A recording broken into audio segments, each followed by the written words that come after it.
इस कार्यक्रम के पुण्यार्जक हैं विद्या अरह गुरु भक्त परिवार चातुर्मास आयोजक श्री दिगंबर जैन धर्म प्रभावना समिति उदयपुर एवं श्री पार्श्वनाथ दिगंबर जैन मंदिर उदासीन आश्रम अशोक नगर उदयपुर चातुर्मास स्थल निवेदक वर्षा योग समिति 2026 एवं सकल दिगंबर जैन समाज उदयपुर अध्यक्ष श्री मेवाड़ बागड़ महासभा श्रीमान लक्ष्मीलाल श्रीमती तिलक देवी मनोज नेहा अंकित सपना एवं पोता पोती पंक्षी अंश माहिर एहसास समस्त बोहरा परिवार उदयपुर राजस्थान। जीवन में अनेक घटनाएं घटती हैं और घट कर के रह जाती हैं। हर व्यक्ति के साथ ऐसा होता है। अगर हम देखें तो हमारे जीवन में ना जाने कितने प्रकार की घटनाएं घटित हुई होगी। इस जन्म में ही नहीं, अनेक जन्मों के यदि इतिहास के पन्ने पलटते हैं तो नरक निगोज से लेकर के यहाँ तक पहुँचने में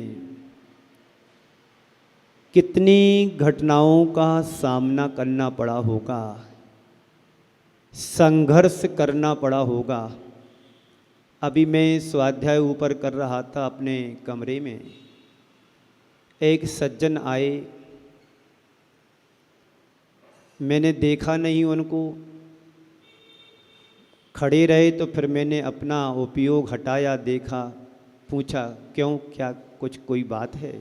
हाँ महाराज श्री, कोटा से किसी का फ़ोन आया और वो आपसे आशीर्वाद चाहते हैं, अस्वस्थ हैं, बीमार हैं, डॉक्टरों ने मना कर दिया। ठीक है, कैसे होगा? बोले हम कराते। हमने ठीक है कराया, उनसे चर्चा की काफ़ी 10 मिनट तक उनको समझाया, लेकिन अंदर से उनका भाव तैयार नहीं हो रहे कि मुझे कुछ करना है। ये भावना भा रहे हैं कि मुझे अभी और जीना है। मैंने उनको बहुत मोटिवेशन दिया, मोटिवेट किया कि तुम्हारे नगर में पूज्य गुरुदेव योग सागर जी, उनके चरणों में चले जाओ, बार बार अपनी भावना को व्यक्त करो कि मुझे समाधि मरण करना है, समाधि मरण करना है, समाधि मरण करना है। लेकिन वो तैयार नहीं, कह रहे मुझे अभी और जीने की इच्छा है। मैंने कही संसार में एक भी स्थान ऐसा नहीं है तुमने अनंतों बार जन्म मरण ना किया हो। छिज्जदुबा भिज्जदुबा जीवो, ये शरीर छेदा जाता, भेजा जाता है, बार बार इसका मरण होता है, जन्म होता है। एक बार तुम मनुष्य नहीं बने हो, अभी भी तुम्हारी लालसा है जीने की। दिन रात मेरे स्वामी में भावनाए भाऊं, देहांत के समय में तुमको न भूल जाऊं। जन्मे मरे अकेला चेतन, सुख दुख का भोगी, और किसी का एक दिन यह देह जुदी होगी। यह शरीर अकेले जन्म लेता है, मरण करता है, सुख दुख अकेले ही भोगता है। तू चेतन अरु देह अचेतन, यह जड़ तू ज्ञानी, मिले अनादि अतंत बिछड़े ज्यों पय अरु पानी। इस तरह से उन्हें संबोधा, फिर भी उन्हें कोई असर नहीं दिखा, थोड़ा पिघले तो हैं। फिर मैंने उनको कहा कि अप मृत्यु को टालने के लिए जीव दया में दान करो। ठीक है महाराज जी, करता हूँ। क्या करोगे? बोले 11,000। मैंने कि नहीं, 51,000 करना है। ठीक है, कहाँ भेजना? हमने कि बताऊंगा मैं। हमने कि पूज्य गुरुदेव के मंगल आशीर्वाद से 500 गौशालाएं मध्य प्रदेश पूरे हिंदुस्तान में चल रही हैं। मैं हर वर्ष त्याग धर्म के दिन दान निकलवाता हूँ जीव दया के लिए। प्रमाण सागर जी के मन से करोड़ों रुपये निकलता है। मैंने उनको संबोधा तो उनका ठीक है, मैं 51,000 कर देता हूँ। कहाँ भेजना है? हमने कि मैं आपको अध्यक्ष का, मंत्री का नंबर दूंगा, गौशाला के अकाउंट में भेज देना। संबोधा। और फिर भी मैंने लास्ट में यही कहा उनसे, जीवन में घटनाएं घटती हैं, उन घटनाओं से यदि हम सीख ले सकते हैं तो अपने जीवन को संभाल सकते हो, सुधार सकते हैं। वरना अनंत बार जन्म मरण करके हमारा कोई अभी तक लाभ वांछित नहीं मिला है जो तुम कर सको। अब तुम्हें मनुष्य पर्याय में अच्छा अवसर मिला है, इस अवसर का पूरा लाभ उठाना चाहिए। ऐसा उनको संबोधा फिर मैंने कहा हमारा समय हो रहा है नीचे जाने का। स्वाद इतने में प्रकाश जी भी आए, दिनेश जी निकल रहे थे। तो इस तरह से 10-15 मिनट उनको मोटिवेट किया, थोड़ा अंतर आया। मैंने कहा ठीक है जाओ। उनके बोले चल नहीं सकते, लेट नहीं पाते, बैठ नहीं पाते, खा नहीं पाते, बोल पाते नहीं। तुम्हारी पुरानी आदत है बोलने की, बोलने की पुरानी आदत। क्योंकि पंडित हैं, डॉक्टर हुकुमचंद जी पाटोदी करके उनका नाम है, विद्वान हैं। हमने कि तुम अपने वो ज्ञान का उपयोग करो, जगाओ अंदर की भावना। तुमने क्या पढ़ा, कई बहुत सारी पुस्तकें और लिखने का है। हमने कि लिखना नहीं लखना है। अब थोड़ा पिघले हैं, जल्दी नहीं छूटता है शरीर। रमेश चंद जी भी लेटे हैं। हमने कि अपने आप को संभालो, ओम नमः सिद्धेभ्या की जाप करो, नमोकार मंत्र को याद करो, गुरुदेव को याद करो। तो इस तरह से जीवन में अनेक घटनाएं घटती हैं। उन घटी हुई घटनाओं से हम कुछ सीख भी ले सकते हैं। जीवन हमारे हाथ में नहीं है, लेकिन जो मेरे पास है उसे संभाल करके सुधार करके जीवन को आगे बढ़ाना ये हमारे हाथ में है। अगर हम देखें अपने जीवन में ना जाने कितने प्रकार की घटनाएं घटित होती हैं, लेकिन वे घटनाएं केवल एक घटना घट करके रह जाती हैं और घट करके निकल जाती है। प्रसंग आते हैं निकल जाते हैं। आपके साथ भी कई बार ऐसी घटनाएं घट जाती हैं। बड़े बड़े एक्सीडेंट हो जाते हैं, बड़े बड़े नुकसान लग जाते हैं, बड़ी बड़ी दिक्कतें सामने, चुनौतियां, संघर्ष करना पड़ता है। यही तो जीवन का खेल है। जो खेल लेता है वो पार हो जाता है, और जो खेल नहीं पाता मझधार में डला रहता है। हमें घटनाओं से घबराना नहीं है, उनका सामना करना है। यही बात आचार्य मानतुंग महाराज के सामने आई थी। उनके जीवन के साथ भी घटना घट रही थी, लेकिन वो घटनाओं से प्रभावित नहीं हुए, अंतर जगत में डूबे। और डूबे क्या, और डूब करके वो निकले, पार भी हो गए। तो लेकिन एक है अंतर घटना, जिसके घटने के बाद दुनिया में एक नई घटना घट जाए। आचार्य मानतुंग जी के साथ भी जो कुछ घटा हुआ एक घटना नहीं थी, अंतर घटना थी। बाहर की घटना में एक्सीडेंट होता है, टूट फूट होती है, डिसमेंटल होता है, और अंतर घटना में कुछ उभर करके आता है। यही आचार्य मानतुंग महाराज के जीवन के साथ घटित हुआ। उनके साथ अंतर घटना घटी। बाहर की घटना से लोग प्रभावित हो जाते हैं, लेकिन जो अंतर घटना घटती है कुछ नया निकल कर के आता है। और उस अंतर घटना ने सारे लोग के लिए एक घटना और गढ़ दी, वह है भक्तांबर स्तोत्र की रचना। यदि ऐसा उपसर्ग आचार्य मानतुंग के ऊपर नहीं आया होता तो उनका अंतर मन भी द्रवीभूत नहीं हुआ होता। तो हमें भक्तांबर जैसे स्तोत्र से हमें कुछ सीखना है। क्या सीखना है? अपनी प्रतिकूलताओं को अनुकूलता बनाना, घटनाओं में अपने आप को घटित नहीं करना है, उससे कुछ शिक्षा लेकर के अंतर जगत में डूबने का प्रयास करना है। और हमें भक्तांबर भक्त बनकर अमरता का पाठ सीखने का भी एक अवसर मिला है। हम उस राजा के ऋणी हैं जिस राजा ने आचार्य मानतुंग महाराज के लिए कुछ करने का सोचा। ऐसे राजा बहुत कम होते हैं जिसके निमित्त से यह एक घटना घटी और उस घटना ने एक नई अंतर घटना को जन्म दिया।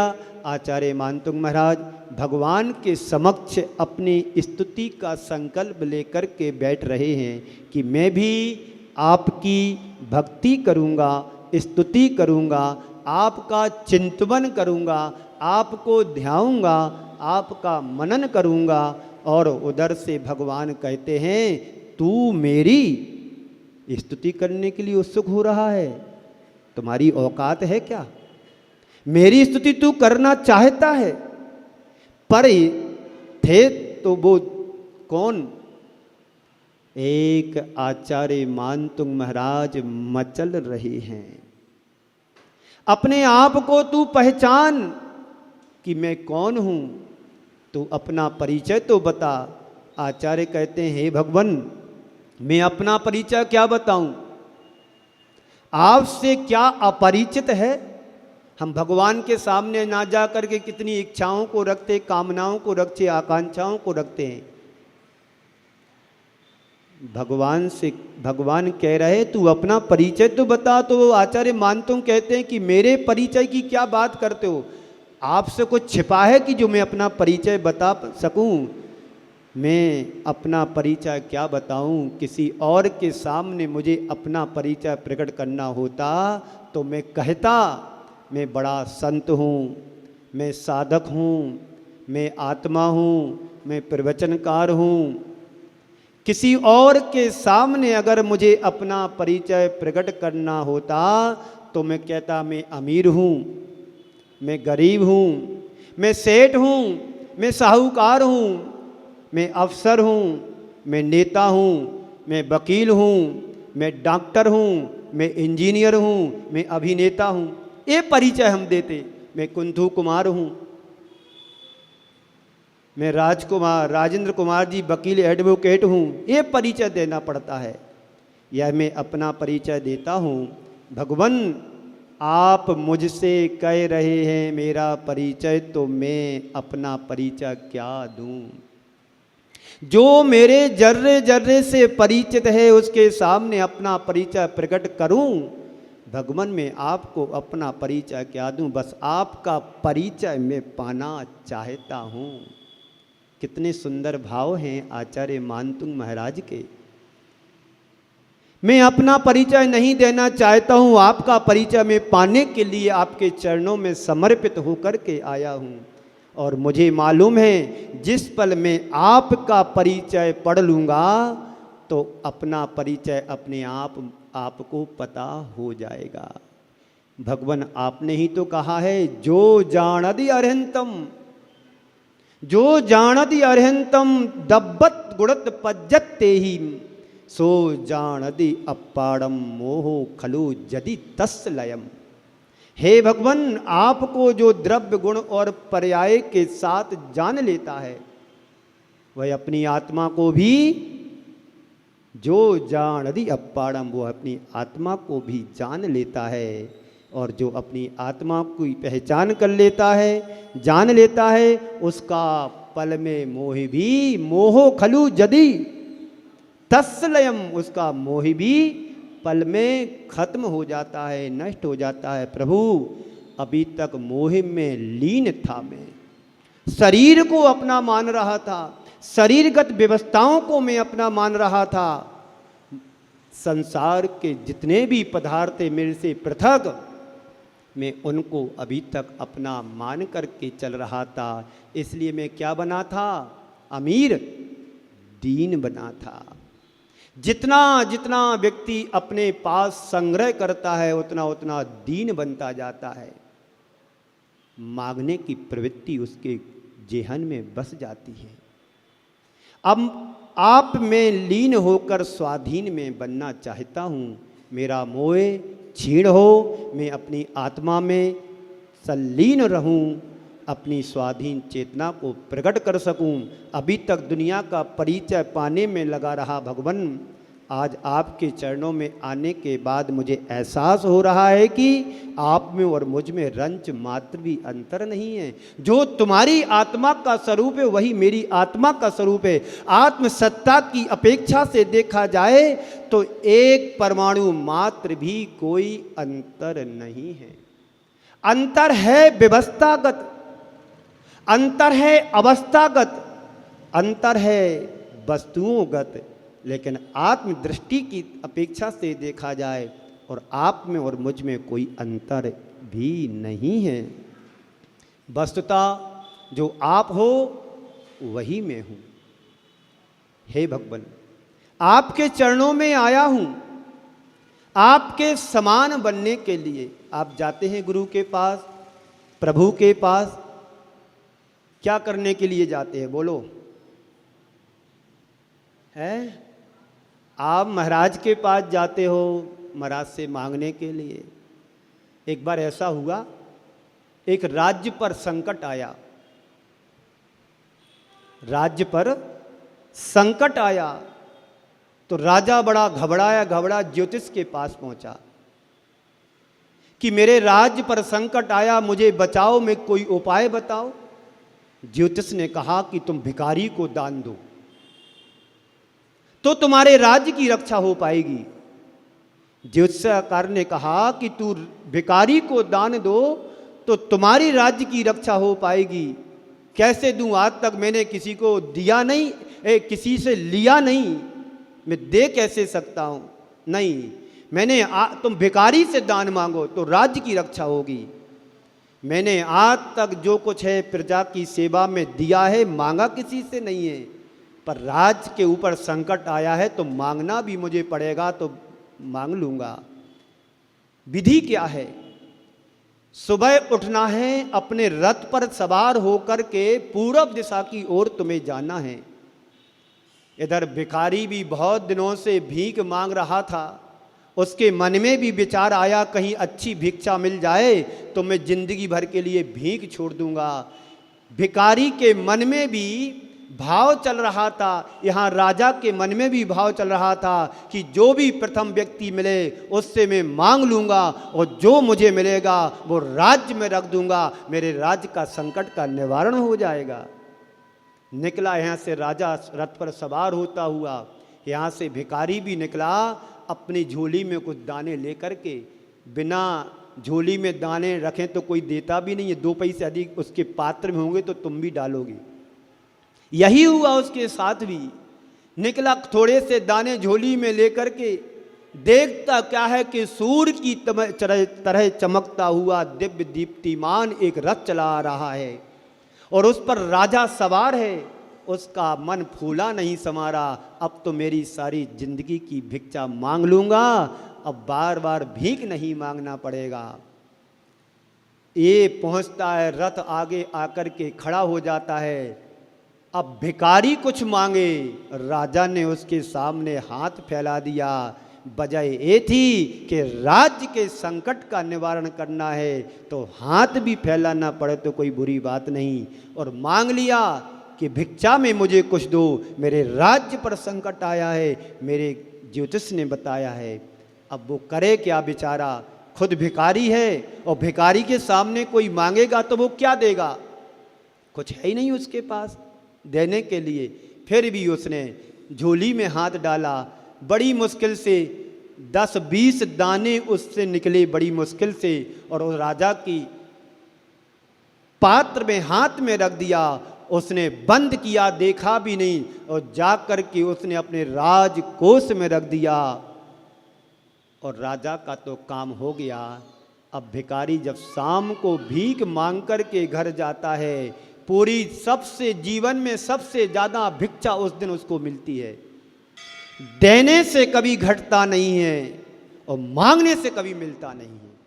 इसलिए श्रद्धा से भर कर के दो दिया जाता है, वो माला माल बन जाता है। और जो सोचता है चलो आज नहीं कल दे दूंगा, चलो आज नहीं कल दे दूंगा, आज इनको देने दो कल देख लूँगा, सोचने विचारने करने वाला सारी जिंदगी विचारने में निकाल जाती है और कब जीवन का अंत हो जाए इसका कोई पता नहीं।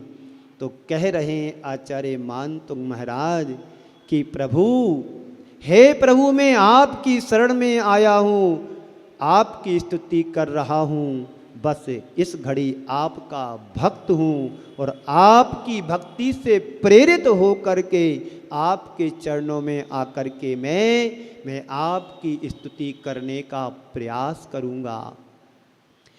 3 छंदों के माध्यम से आज की बात थोड़ी आगे बढ़ाऊँगा, क्योंकि समय आपका जल्दी खिसक जाता है, बातें चलती हैं तो चलती रहती हैं। 3 छंदों के माध्यम से अपनी बुद्धिहीनता की अभिव्यक्ति, अपनी शक्तिहीनता की अभिव्यक्ति और अपनी लज्जाहीनता की अभिव्यक्ति आचार्य मानतुंग करेंगे।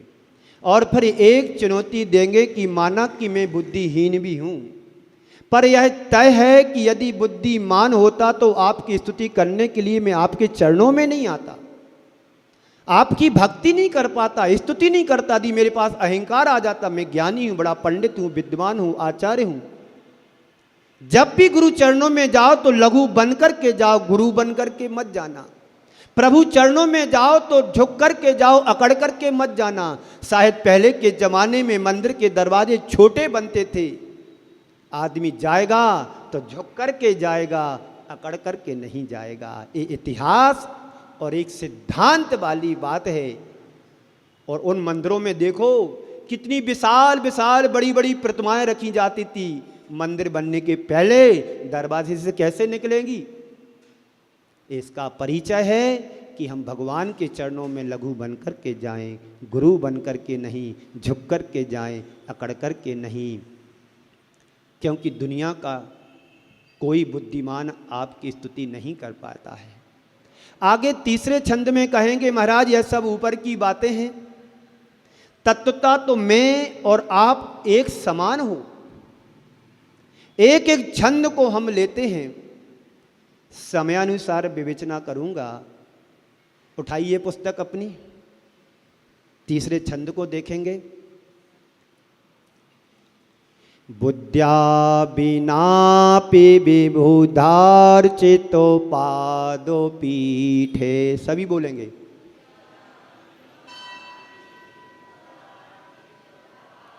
उत्साह से भर करके बोलेंगे। ये मंत्र हैं, छंद नहीं है। ये मंत्र जब छंद बन जाता है तो आत्मा का अंतर्द्वंद भी मिट जाता है। बुद्ध्या विनापि विबुधार्चित पादो पीठे।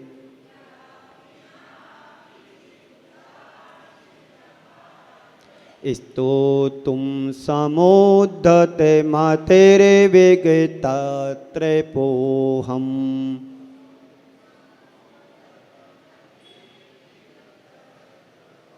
बालं विहाय जल संस्थितिमिन्दुबिम्बे।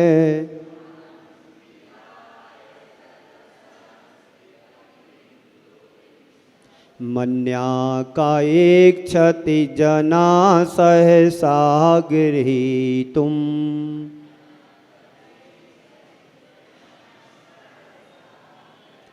बुद्ध्या विनापि विबुधार्चितो पादो पीठे। स्तोतुं समुद्धते मतेरे विगतत्रपोऽहम्। बालं विहाय जल संस्थितमिन्दुबिम्बे। मन्या कायेक्षति जना सहसा गृहीतुम्। बोलिए एक साथ।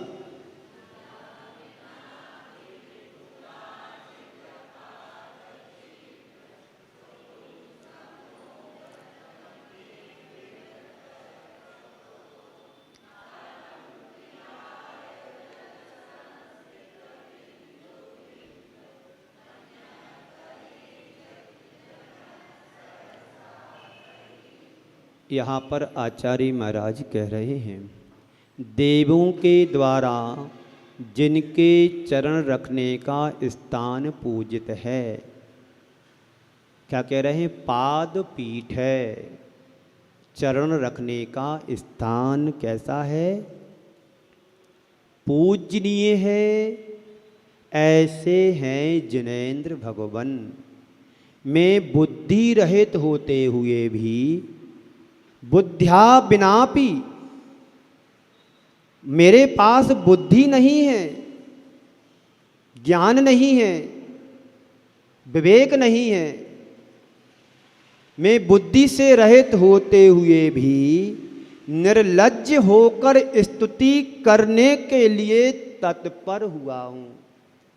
लघुता प्रकट कर रहे हैं, बुद्धिहीन बता रहे अपने लिए, और इतना बड़ा स्तोत्र लिख दिया। बहुत सारे ग्रंथों की रचना उनके द्वारा हुई है, क्योंकि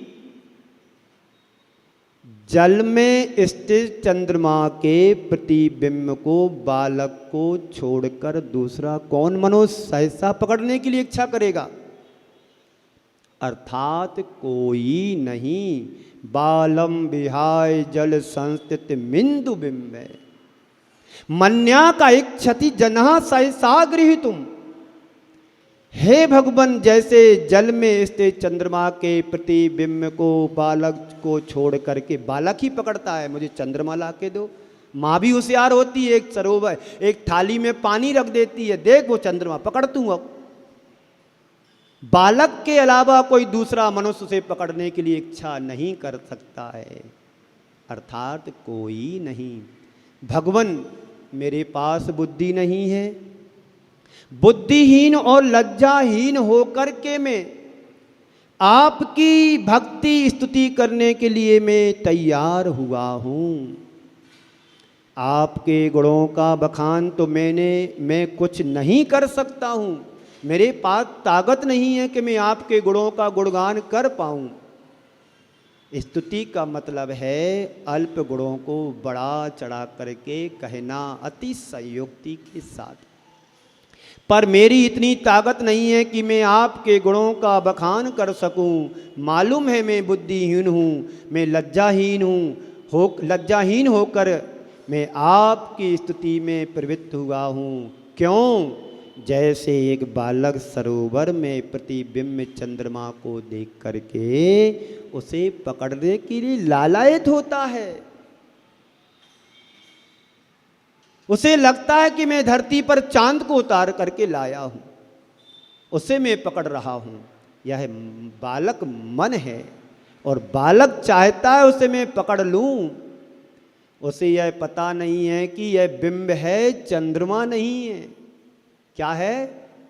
बिंब है, चंद्रमा नहीं है। उसे मालूम नहीं है। मैं जान रहा हूं, फिर भी मैं पकड़ना चाह रहा हूं। जो समझदार हैं वह यह जानते हैं कि यह प्रतिबिंब है, यह पकड़ने जैसा यहाँ पर कुछ भी नहीं है। लेकिन भगवान, आपका बिंब मेरे मन रूपी सरोवर में प्रतिबिंबित अब हो रहा है। क्या हो रहा है? प्रतिबिंबित हो रहा है मन के सरोवर में, और मेरा बाल मन उसे पकड़ने के लिए लालायित हो रहा है, इच्छा कर रहा है, और मैं उसे पकड़ना चाहता हूँ। एक बच्चा भगवान की भक्ति कर रहा था। क्या कर रहा था? छोटा सा बच्चा देखो भक्ति कर रहा है। वो उसकी माँ उसके साथ खेल रही है, दादी। यही तो बाल मन है। उसे पता नहीं कि मैं सरोवर में हूं, कि मैं सभा में हूं, कि मंदिर में हूं, कि भवन में हूं। बालक को पता नहीं है। खेल भी रहा है, मस्ती भी दिखा रहा है, और मस्त जीवन को जी रहा है। ये बाल मन मुनियों का भी होता है। इसलिए आचार्य मान तुम अपने लिए बाल मुनि कह रहे हैं, बालक की तरह। अपने मन के सरोवर में चंद्र आपके बिंब को मैंने उतारा है, अब मैं आपके उस बिंब को पकड़ रहा हूं। पता है ये चंद्रमा नहीं है, फिर भी। तो क्या कह रहा था कि एक छोटा सा बालक 4-5 वर्ष का भगवान के सामने गुनगुना रहा था, कुछ बोल रहा था, बुदबुदा रहा था। तो लोगों को लगा कि यह अबोध बच्चा भगवान की क्या स्तुति करता होगा, क्या गुणगान गाता होगा। एक युवक ने आकर के उससे पूछ ही लिया कि क्या भगवान को सुना रहा है, मुझे भी तो सुना। कहता है मैंने भगवान के पास कुछ नहीं आता है, अनार से लेकर के खाका गा तक मैंने सुना दिया, और भगवान से मैंने निवेदन कर दिया, भगवान मुझे नहीं आता है। अब तुम्हें जो अच्छी भक्ति लगे, प्रार्थना लगे, वो तुम बना लेना। मैं तो तुम्हारा बालक हूँ, कुछ जानता नहीं हूँ। जो मुझे आता मैंने सुना लिया। आप सर्वज्ञ हैं, ज्ञानी हैं, आप मेरी भावना को समझते होंगे। बंधुओं, मेरे पास कुछ भी नहीं है प्रार्थना के लिए अच्छा। बंधुओं, मैं भगवान को सुना देता हूँ। भगवान में अबोध हूँ, मुझे ज्ञान नहीं है, मेरे पास बुद्धि नहीं है, पर इतना जरूर जानता हूँ कि आप मेरे इष्ट हो। मैं आपकी प्रार्थना करना चाहता हूँ। प्रार्थना करना मुझे नहीं आता, पर इतना मुझे पता है कि प्रार्थना करने वाले का कल्याण जरूर होता है। भगवान, मुझे पता है दुनिया में जितनी भी कविताएं, प्रार्थनाएं, छंद बने हुए हैं, बस इन्हीं से बने हुए हैं। आप अपनी पसंद की स्तुति बना लेना, क्योंकि आप सर्वज्ञमान हैं। यह है बाल भाव की अभिव्यक्ति। ऐसा बाल भाव यदि तुम्हारे भीतर प्रकट हो जाए तो आपका जीवन भी निहाल हो सकता है, आपका मन भी धन्य हो सकता है।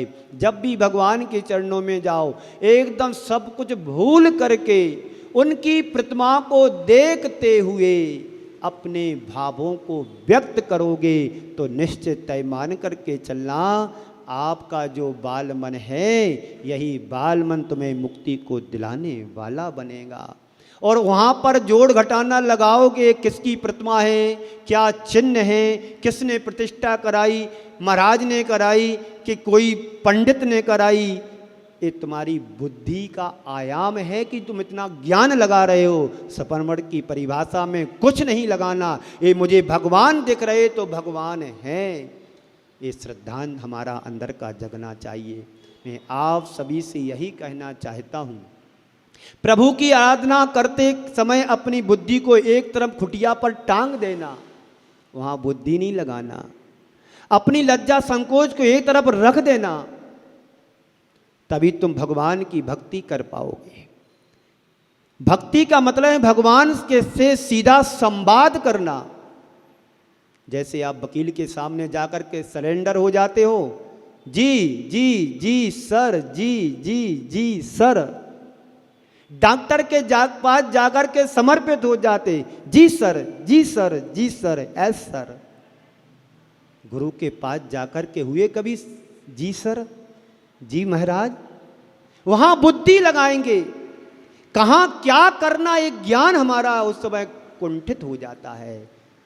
जहां विवेक को जगाना चाहिए वहां जगाओ, और जहां विवेक को लगाना चाहिए वहां लगाओ, जीवन सफल बनेगा। तो भक्ति का मतलब है भगवान से सीधा संवाद करना। आचार्य मान तो कहते हैं कि भगवान स्तुति करने के लिए मैं तैयार हुआ हूं, बुद्धिहीन होकर के, लज्जाहीन होकर के, फिर भी आपकी स्तुति करूंगा। मैं मानूंगा नहीं, 4 महीने रुकूंगा, जाऊंगा नहीं। संकल्प ले लिया कि चातुर्मास करूंगा उदयपुर नगरी में, और वो भी उदासीन लोगों के बीच में। नाम उदासीन है पर जीवन हमें स्ट्रांग बनाना है, उदासीन नहीं बनना है। उदासीन बन गए तो गए काम से। राजेंद्र कुमार जी, अंदर का उत्साह जगा करके रखना है। ये 4 माह का जीवन हमें अवसर प्राप्त हुआ है, इसको खोना नहीं, अवसर का पूरा लाभ लेना है।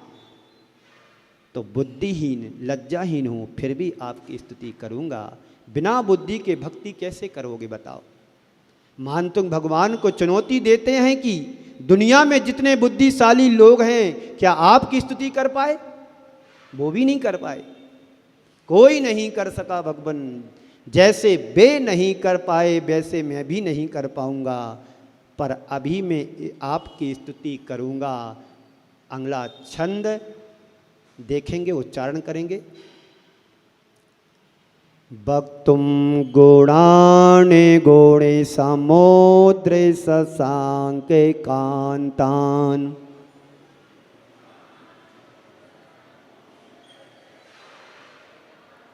भक्तुम गुणानि गुणे समुद्रे शशांके कांतान। सभी जन बोलेंगे। कस्ते क्षमा सुरे गुरु प्रतिमोपि बोध्या।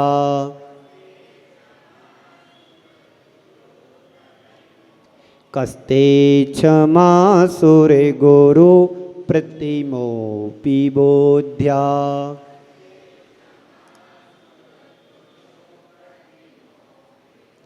कल्पान्ते काले पविनोदते नक्रचक्रम्।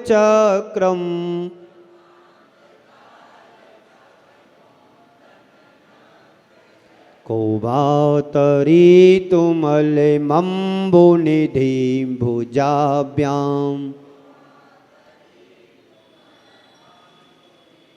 कोबातरी तुमले मम्बु निधिं भुजाभ्याम।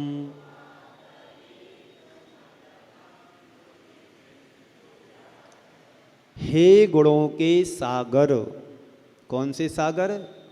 विद्या सागर, समय सागर, शांति सागर, वर्धमान सागर, अनेक सागर हुए संसार में। विद्या सागर मीठे सागर, जल के सागर हैं खारे। विद्या सागर मीठे सागर, जल के सागर हैं खारे। सागर से सागर ना तारे, ताप ताप साप को संघारे।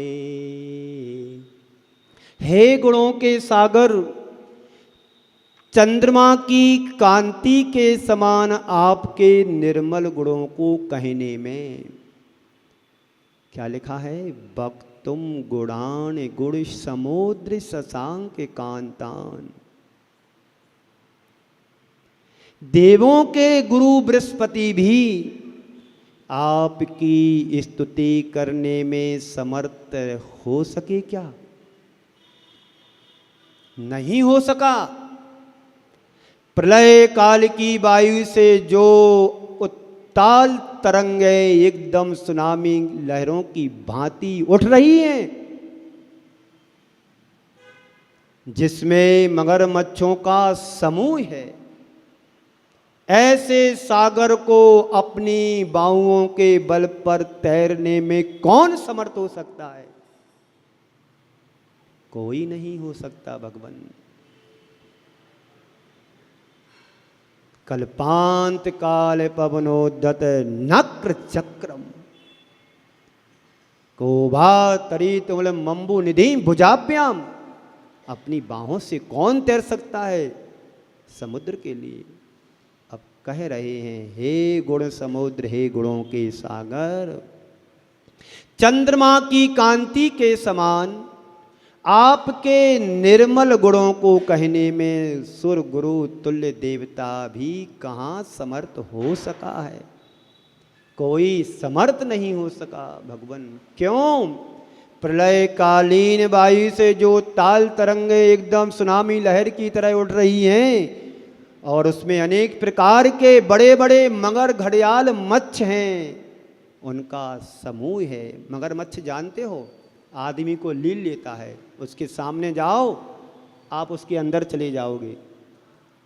स्वयंभू रमण समुद्र द्वीप में, समुद्र में, द्वीप में नहीं समुद्र में 1000 योजन का महामत्स्य मगर रहता है। उसके कान में एक तंदुल मत्स्य रहता है 500 योजन का, और कान में पड़ा पड़ा कह रहा है, कितना बेवकूफ है ये मगरमच्छ, मुंह खोल करके सो रहा है। हजारों मछलियां आ रही जा रही, आ रही जा रही लहरों में, फिर भी नहीं खा पा रहा है। यदि मैं इसके स्थान पर होता तो एक बार में मुख बंद करके सबको लील जाता। इतने भाव मात्र से उसने कान में तंदुल चावल की तरह मगर रहने वाला सब तक नरक की आयु का बंद कर लेता है। ये भावों की बड़ी विचित्रता है।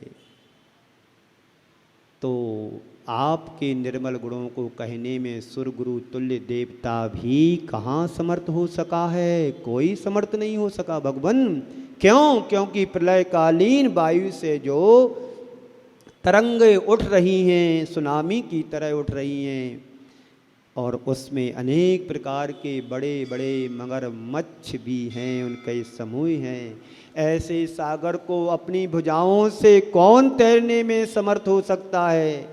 इस कार्यक्रम के पुण्यार्जक थे विद्या अरह गुरु भक्त परिवार चातुर्मास आयोजक श्री दिगंबर जैन धर्म प्रभावना समिति उदयपुर एवं श्री पार्श्वनाथ दिगंबर जैन मंदिर उदासीन आश्रम अशोक नगर उदयपुर चातुर्मास स्थल निवेदक वर्षा योग समिति 2026 एवं सकल दिगंबर जैन समाज उदयपुर अध्यक्ष श्री मेवाड़ बागड़ महासभा श्रीमान लक्ष्मीलाल श्रीमती तिलक देवी मनोज नेहा अंकित सपना एवं पोता पोती पंक्षी अंश माहिर एहसास समस्त बोहरा परिवार उदयपुर राजस्थान।